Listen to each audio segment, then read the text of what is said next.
Selamat malam, Sobat Komsos Keuskupan Tanjung Karang. Kali ini kita bertemu lagi dalam Jumpa Bincang-Bincang Laudato Si.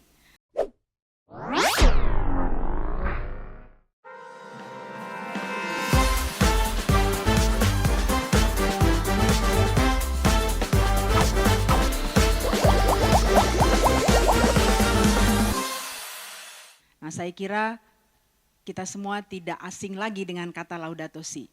Tapi kali ini ada sesuatu yang berbeda. Saya ditemani oleh 3 ibu-ibu tangguh kelihatannya gitu ya, ibu-ibu tangguh. Boleh Bu kenalan dari mana nih gitu ya, untuk memulai perbincangan kita sore hari ini dalam rangka menyambut Hari Sampah Nasional. Nah, tema kita kali ini agak sedikit unik gitu ya, mengajak seluruh bangsa Indonesia gitu, tidak hanya Lampung tetapi juga seluruh bangsa Indonesia. Nah, ajakannya itu apa? Kolaborasi untuk Indonesia bersih.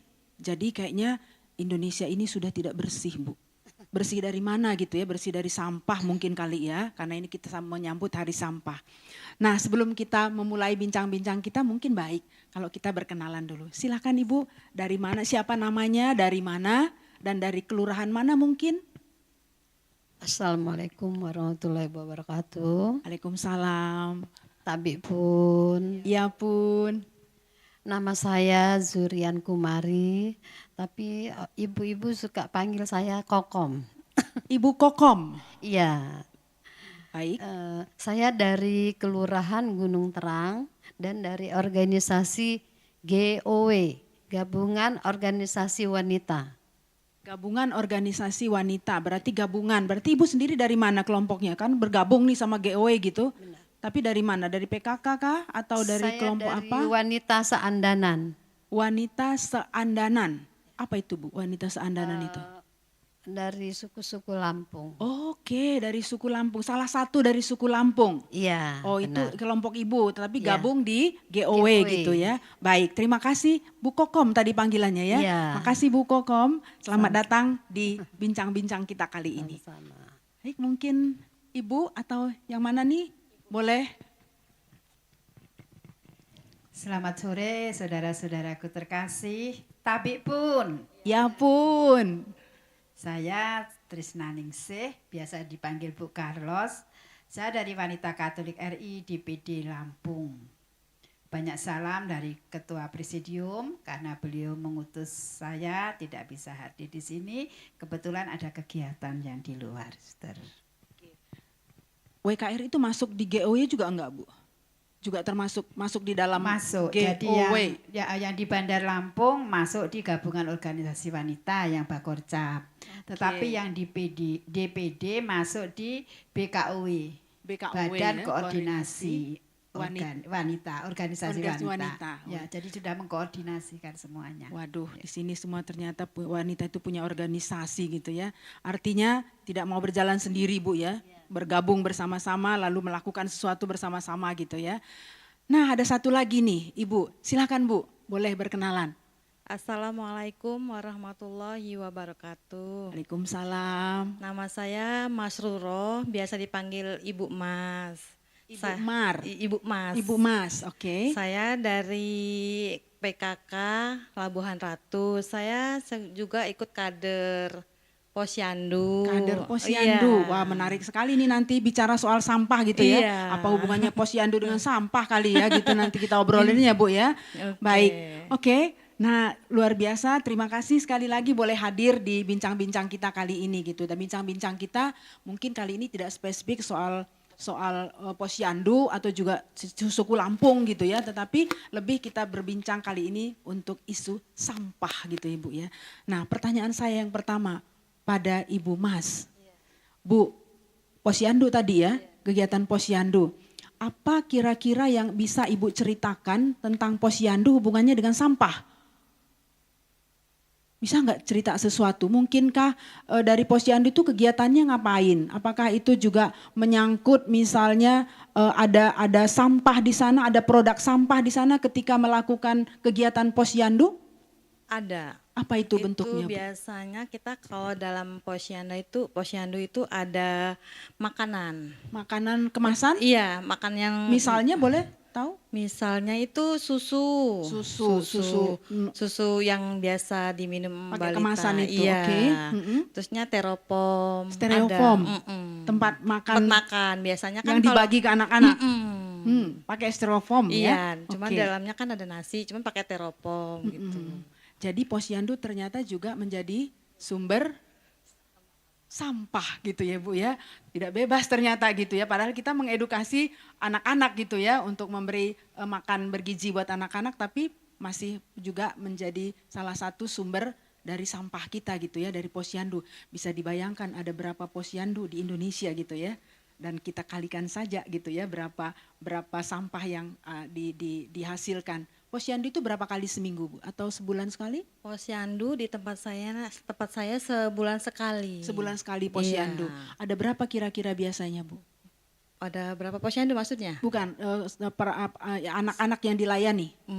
Balita sama lansia. Lansia ya. Iya. Artinya kan kalau itu dikali kemasannya maksud saya udah jadi sampah. Dikelola nggak sampahnya Bu? Atau begitu saja dibuang? Dibuang aja. Dibuang saja. Iya. Dibuang saja itu lalu dibuang saja itu maksudnya tidak diolah begitu menjadi sesuatu? Tidak. Tidak ya, berarti benar berarti tempat pembuangan sampah kita ya memang akhirnya pada akhirnya itu banyak Ibu ya. Dari posyandu saja sudah menghasilkan. Baik, nanti kita coba lihat Ibu ya, apa yang bisa kita lakukan gitu ya. Sekedar kita membuang sampahkah atau mungkin ada sesuatu yang bisa kita nanti lakukan. Bu Kokom, dari kelompok tadi salah satu suku dari Lampung tetapi gabung di GOW gitu ya. Apa yang dilakukan di GOW Bu dengan mungkin pernah Ibu dengan teman-teman di lintas organisasi bisa melakukan apa atau apa yang sudah dilakukan berhubungan dengan sampah? Iya, kalau di GOW itu sampah hanya dibuang begitu saja. Tapi kalau untuk di rumah saya, itu saya kumpulkan. Sebentar Bu, dibuang begitu saja pada saat apa itu Bu? Waktu kita ada pertemuan, rapat, atau ada acara apa Gitu. Iya. Jadi kalau ada pertemuan event-event apa kayak gitu dengan GOW, Iya. sampahnya itu dibuang begitu saja Benar ya di Bu tempat Carlos ya? sampah. Iya suster, kecuali kalau ada sampah kulit buah baru kita pungutin. Oh gitu ya. Kalau itu ada sampah kulit buah seperti ini ya Bu ya, dijadikan Iya, eco benar. enzim gitu ya. Iya. Pasti ada selalu praktek baiknya Ibu ya. Iya. Walaupun tadi katakan dibuang tapi ternyata masih ada nih peluang gitu ya untuk Iya. mengolah sesuatu gitu ya dari sampah organiknya. Kalau sampah anorganiknya biasanya dibuang begitu aja ya. Ya paling tidak nanti diambil oleh pemulung Biasanya. ya, atau tukang sampah Iya. yang bertugas memang Ibu ya. Lalu pada akhirnya kemana Bu sampah kita biasanya? Kalau di rumah itu kan saya kumpulkan yang plastik-plastik kayak bekas aqua, Oke. botol atau cangkirnya itu kita kumpulkan, bisa dibuat kayak prakarya. Prakarya. Ya, Ibu buat prakarya untuk siapa Bu? karena buat cucu. Oh cucu, wah luar biasa. Berarti cucunya udah diedukasi dong. Kalau Iya. gitu jangan sampahnya jangan dibuang, yuk kita buat prakarya. Atau tugas dari sekolah Ibu yang ngerjain?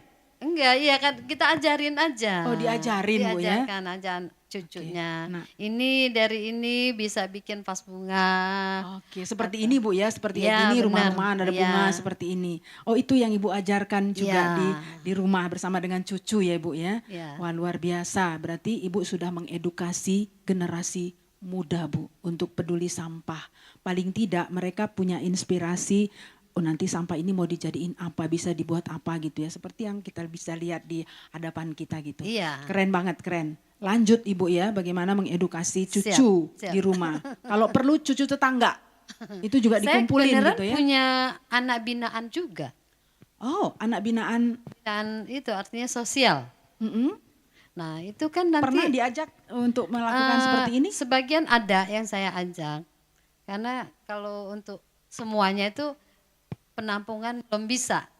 Rumah saya tuh masih Oh gitu, penampungan terbatas, makanannya Iya. juga terbatas ya. Iya. Tapi tidak apa-apa, tapi Ibu melakukan hal-hal seperti ini Bu ya. Iya, benar. Misalnya diajarkan nggak Bu mereka, kan mereka itu kalau anak-anak itu kumpul kan ada makan bersama gitu. Diajarkan nggak bagaimana harus menghabiskan makanan supaya Iya. tidak jadi sampah gitu? Iya.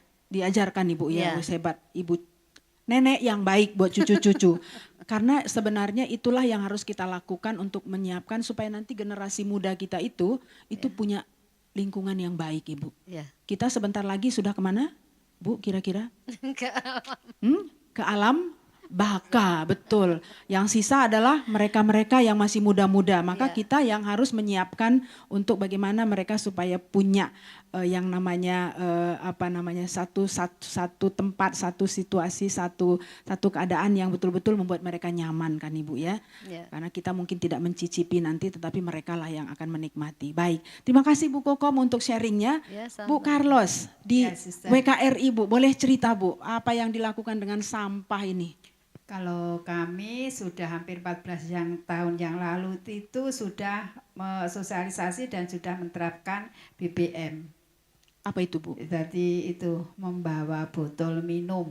Bawa botol minum, dimanapun. BBM gitu ya. Jadi kami tidak malu, saya istilahnya bawa dot. Bawa dot. Tapi dotnya kan bentuknya botol Bu gitu kan. Dan sehingga kami tidak akan menghasilkan botol-botol minuman. Kemasan gitu. ya Bu, kemasan mineral ya. Ya, Oke. dalam event pertemuan pun ya mungkin dikatakan orang kok maunya repot, jadi mangkok itu ya mangkok beling Yang yang tidak sekali pakai lang langsung buang dibuang, gitu ya Bu ya. plastik itu plastik tapi masih ada yang bisa dipakai tuh Suster. Terus minum juga kami cangkir gitu. Berjalannya waktu kami sudah mulai waktu COVID itu kami dapat sosialisasi ekoenzim. Nah itulah kami buat kulit-kulit buah itu, dan untuk saya pribadi malah itu menjadi hobi.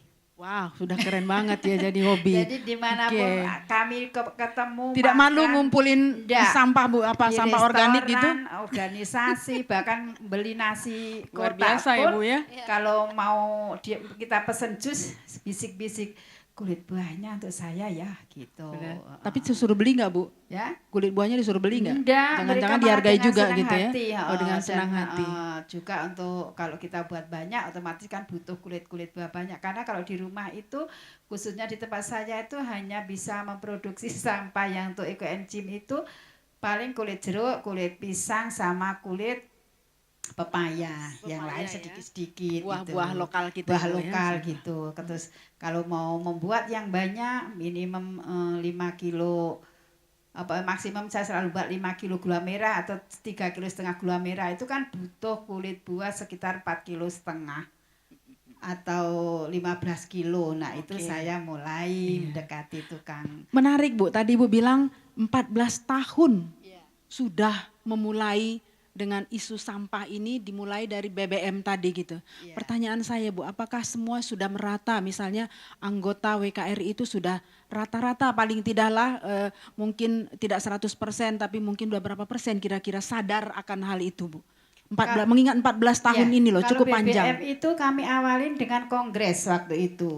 Oh bahkan di kongres? Kami Wah. kongres di Jakarta itu, Dewan itu, pimpinan pusat itu menelurkan bahwa kita dengan BBM terus malah membuat tas dari itu. Kemasan-kemasan kayak Kami, permen, kopi, Ya, kami buat kemasan-kemasan kemarin gitu.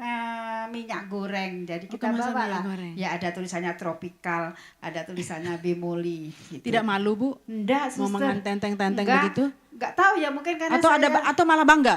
Iya. Bangga ya Bu ya? Karena saya memang bukan tipe ini ya suster, branded ya suster ya. Jadi apa saja yang kami dapat enjoy aja saya makainya gitu. ya. Bahwa ini hasilnya Wanita Katolik RI. Terus untuk kebiasaan BBM kami sudah sampai ke ranting bahkan. Sampai keras Iya. ke paling bawah Bu ya? Ke Malah paling kalau bawah. nggak membawa botol itu malu kalau pertemuan itu. Saling olok-olokan gitu Gini atau? nggak risih aja. Waduh, aku tadi kok iso lupa ya gitu. Oh gitu ya, Gitu, sudah ya. otomatis gitu ya Iya, Bu. Wah. iya. Ya keren Bu Carlos. Ya dengan ekoenzim tadi Bu, menarik Bu. Tadi Ibu bilang, suster bahkan kalau kita beli jus itu kita bilang bisikin nanti kulitnya buat saya gitu. Bu, sebenarnya apa yang mendorong Ibu sampai lo ngelakuin kayak gitu ya. Kan biasanya udah kita minum jusnya aja pulang ya Bu ya, kita tinggalin aja gitu ya. Tapi apa yang sebenarnya mendorong Ibu? Saya tuh orangnya sederhana saja loh suster. Yang mendorong pertama waktu saya belajar ya pengen bisa sampai berhasil. Karena pertama nggak berhasil, kan ada belatungnya. Buat ekoenzim ini, Iya, pengen bisa pertama. Pengen bisa Oke. pertamanya. Terus yang kedua itu manfaatnya. Waktu itu kan pas orang kena COVID itu kan kita selain memberikan bela rasa entah obat-obatan entah sembako, kita kasih ini untuk cuci hidung, cuci ini. Ternyata Bersih-bersih ya. bersih-bersih banyak mereka yang menelpon, tertolong dan nelpon gitu. Walaupun kadang-kadang yang benar sih Bu, kayak gini kok untuk dikumur, untuk ini. Kalau mau sembuh itu nggak mau sudah, saya bahasanya begitu aja. Ternyata mungkin karena dia pengen ini ya, terus sembuh gitu. Terus terakhirnya itu setelah sudah sekarang mulai landai. Biasanya orang itu kalau sudah dalam keadaan nyaman tidak butuh hal-hal seperti ini. Tetapi saya berpikir bahwa saya tuh tidak punya apa-apa. Ini saya mau berbagi kasih beras randuwe sawah, berbagi kasih duit randuwe duit. Dan delalah ilmu ini dan ini kok bermanfaat sekali gitu. Jadi itulah yang membuat saya sekarang itu senang sekali buat ini sebagai melakukan ini untuk persembahan. Nah, buah-buahnya ya itu suster, saya kan sudah makan itu semuanya dari mandi, nyuci segala macam. Jadi itulah buah-buahnya sehingga saya bisa lebih ekonomis untuk itu. Yang kedua ya untuk alam semesta ternyata banyak sekali manfaatnya. Bahkan kemarin saya dapat dari Romo Bowo mengatakan ekoenzim itu justru bisa produktif kalau bisa dibagikan ke petani-petani. Dan hasil pertaniannya akan lebih besar kalau kita memang mengerti bahwa manfaatnya bagaimana. Nah itu tugasnya suster. Oke, luar biasa ya Bu ya. Yes, dari manfaat itu aja kita bisa terdorong untuk melakukan sesuatu yang baik, praktek baik. Tapi saya kira apa yang dilakukan oleh Bu Carlos, kemudian Ibu Kokom tadi, Ibu Mas itu sebenarnya bukan semata untuk kita manusia Ibu ya, tetapi lebih pada dampak jangka panjangnya itu kan untuk bumi kayak gitu ya. Karena seperti tadi saya katakan kita itu berada di satu bumi bersama-sama, hidup bersama berdampingan dengan semua hal gitu ya, termasuk binatang-binatang kita berdampingan begitu. Maka sebenarnya apa yang kita upayakan itu bukan untuk diri kita sendiri sebenarnya, tapi juga untuk semuanya gitu ya. Maka tadi apa yang dilakukan oleh Bu Kokom seperti misalnya mulai mengedukasi cucu-cucu begitu ya dengan cara sederhana. Yuk kita olah sampah ini masih bisa nih buat tas, buat tempat tisu, buat mainan kotak-kotakan begitu Ibu ya, atau mungkin mobil-mobilan begitu. Nah ini semua saya kira bukan sebenarnya nanti itu akan menjadi sampah kembali, tetapi kan paling tidak itu mereka bisa nanti menghasilkan ide-ide kreatif dari sampah begitu ya. Jadi sampah itu tidak lagi dilihat sebagai beban tetapi sebagai aset yang sebenarnya bisa kita olah gitu. Bu Carlos, pertanyaan saya satu lagi Bu. Ini kan Ibu bergabung di sebuah organisasi besar gitu Bu ya. Pertanyaan saya, apakah juga di organisasi itu sudah melakukan sesuatu yang itu berdampak bagi masyarakat di luar organisasi? Apa yang dilakukan oleh WKRI dalam rangka kampanye untuk mari kita peduli terhadap bumi kita? Apakah juga bisa mengedukasi, seperti Bu Kokom tadi kan punya posyandu gitu ya. Oh sekarang sadar bahwa ternyata posyandu itu menghasilkan sampah gitu kan. Nah mungkin nanti ke depannya, oh yuk bukan hanya manusianya yang kita urus, tapi juga yuk sampahnya kita kelola gitu ya Bu Mas ya. Mungkin silakan Bu Carlos mungkin cerita sedikit. Ya suster. Kalau kami memang Wanita Katolik RI itu dimanapun kami bergabung, pertemuan kami akan selalu menyampaikan hal-hal yang bisa untuk memotivasi entah organisasi entah pribadi sehubungan dengan lingkungan hidup. Karena kalau kami juga sering di kelurahan-kelurahan se-Bandar Lampung ini ada beberapa kecamatan yang sudah kami ajak bersama untuk membuat ekoenzim. Waktu itu Ibu Wali Kota punya gerakan Jumat bersih. Jumat bersih, iya, Jumat terus bersih. grebek sungai. Oke, grebek sungai. Di grebek sungai itulah kami sama-sama mencurahkan ekoenzim. Jadi Bapak Lurah dan Bapak-Bapak Kalingnya itu yang bersih-bersih, kami para ibu-ibu PKK nyiram ekoenzim bersama. Menarik, dengan ternyata Wanita sudah Katolik. melibatkan bapak-bapak lagi nih Bu ya, bahkan di tingkat kelurahan gitu ya Bu ya. Jadi gerakan peduli sampah ini bukan soal tugas perempuan dalam organisasi gitu ya, tapi juga mengajak bapak-bapak untuk terlibat gitu ya, seperti yang dilakukan oleh WKRI tadi ke kelurahan ya Bu ya, ke kelurahan. Ya, tadi dari apa yang tadi di-sharingkan oleh teman-teman, melihat bahwa sampah ini sebenarnya harus kita kelola gitu ya Bu ya, kita kelola. Menurut Bu Mas, bagaimana kita bisa mengelola sampah ini efektif Bu? Dari mana kita harus mulai? Apakah kita harus teriak-teriak dulu gitu ya? Atau dari mana baiknya kita mulai Bu, menurut Ibu? Mengelola sampah itu dari mana kita harus memulainya? Dari diri kita sendiri kah? Dari rumah kita? Atau kita nggak peduli dengan rumah kita tapi kita teriak-teriak keluar dulu gitu. Menurut Ibu dari mana kita paling baik, paling efektif itu kita kelola dari mana coba? Kayaknya dari diri kita sendiri dulu, Suster. Mulai dari diri kita sendiri. Kita katakan apa pada diri kita Bu? Ya kita ajarkan kepada anak-anak kita supaya bekas sampah itu kita kumpulin gitu. Kayak botol kita kumpulin, kita pisahin Oke, gitu. yang masih bisa dimanfaatkan Ibu ya. Iya. Jadi tidak dibuang semua ke kali gitu ya. Iya. Tetapi botol itu bisa dimanfaatkan untuk dijual kembali, lalu itu nanti diubah, bisa diolah kembali gitu ya Bu ya. Baik, Bu Carlos. Ya, Kita Suster. mulai dari mana menurut Ibu yang paling efektif sebenarnya Bu? Karena kadang-kadang ya masyarakat kita udah pesimis Bu, melihat sampah begitu banyak, gimana kita ngatasi gitu ya, lalu bingung sendiri gitu kan. Sebenarnya ada cara mudah, tadi Bu Kokom bilang, ayo kita mulai dari diri sendiri gitu kan.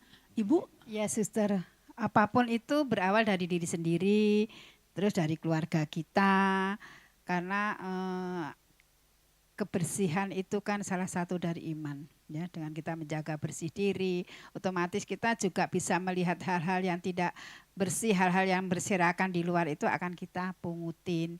Juga dengan anak-anak kita sewaktu masih kecil, karena penanaman sejak dini itu justru yang lebih melekat sampai dia besar, sampai dia ke luar negeri pun dia akan ingat pesannya mamanya. Ketika dalam ini. keluarga itu memang ditanamkan nilai-nilai itu gitu ya Bu ya.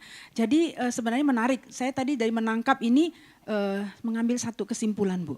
Mari kita kelola sampah dari rumah gitu ya. Bukan dari tempat lain, bukan dari sungai, dari mana gitu ya. Tapi mari kita kelola sampah dari rumah kita sendiri. Sepakat ya Bu ya? Sepakat. Nah jadi nanti mungkin di organisasi dimanapun kita boleh mengajak gitu ya. Boleh mengajak siapapun, yuk kita kelola sampah dari mana tadi Bu? Dari rumah gitu ya, kita kelola sampah kita dari rumah. Setuju ya Bu Carlos ya? Setuju, Suster, karena Setuju. justru sampah dari rumah itu kan sampai 70%. Yes Bu, betul. Sampah dari rumah, terus nanti dari rumah kita ke TPS, dari TPS ke TPA Bu ya. Nah kalau kita bisa potong dari rumah kita, kan nggak masuk TPS gitu kan, nggak juga lanjut ke TPA gitu ya Bu ya. Jadi kita sudah membantu pemerintah paling tidak mengatasi seperti kemarin di tempat kita itu mau ditutup gitu kan Bu. Nah sampai TPA Bakung gitu ya mau ditutup. Karena apa? Sampah tidak lagi termuat di sana, tidak lagi memuat gitu ya. Nah baik, saya kira pemirsa satu hal yang menarik dari bincang-bincang kita adalah bagaimana kita bisa mengatasi sampah. Yaitu kelola sampah dari rumah gitu ya. Kita sendiri. Bisa kita sebut Bu, kita sama-sama menyebutkan kelola sampah dari rumah gitu ya. Mari sambil kita bisa mungkin mengkampanyekan kepada masyarakat kita. Boleh kita mulai? Mari, 1, 2, 3. Kelola sampah dari rumah kita sendiri. Yes, nah sekali lagi mungkin kita bilang kelola sampah dari rumah. Itu aja juga cukup. Baik, 1, 2, 3. Kelola sampah dari rumah. Baik. Sobat Komsos, saya akan menyampaikan satu kutipan dari Laudato Si untuk menutup bincang kita pada sore hari ini dari artikel nomor 222. Jalan kembali kepada kesederhanaan memungkinkan kita untuk berhenti dan menghargai hal-hal kecil. Berterima kasih atas kesempatan yang ditawarkan oleh kehidupan, tanpa kelekatan pada apa yang kita miliki atau kesedihan atas apa yang tidak kita miliki. Ya, jalan kembali kepada kesederhanaan memungkinkan kita untuk berhenti dan menghargai hal-hal kecil. Ya, jadi pas banget dengan apa tadi yang disaringkan Ibu gitu ya. Kita mungkin tidak punya hal besar kata Bu Carlos tadi, tapi kita bisa loh buat mengolah ini, bisa membantu sesama gitu Ibu ya. Ini yang perlu kita syukuri dalam kehidupan kita. Terima kasih untuk kebersamaan kita pada sore hari ini kepada Bu Kokom, Bu Carlos, Bu Mas. Semoga tadi kampanye kecil tadi kita kelola sampah dari rumah kita bisa sebarkan kepada anggota-anggota organisasi kita paling tidak atau di rumah kita dengan cucu tadi gitu ya, dengan anak-anak. Dan ini pasti berdampak di kemudian hari dan bumi kita pasti tersenyum gitu. Terima kasih untuk bincang-bincang kita pada sore hari ini bersama 3 perempuan tangguh gitu ya. Yang satu terlibat di PKK untuk tadi posyandu gitu ya. Bu Kokom dengan kelompok kecilnya di salah satu suku Lampung gitu. Tapi terlibat juga di organisasi yang besar yaitu GOW tadi gitu Ibu ya. Juga sama Bu Carlos. Ini BKRI ini sebuah organisasi yang luar biasa, sudah tua, sudah 100 tahun kemarin sudah memperingati 100 tahun gitu ya Bu, dan tetap akan berkarya gitu ya. Salah satunya untuk kampanye soal isu sampah ini. Kita punya harapan gitu ya bahwa ke depan bumi kita akan menjadi lebih baik, terutama kita menyiapkan generasi muda kita. Terima kasih, sampai jumpa sahabat Komsos.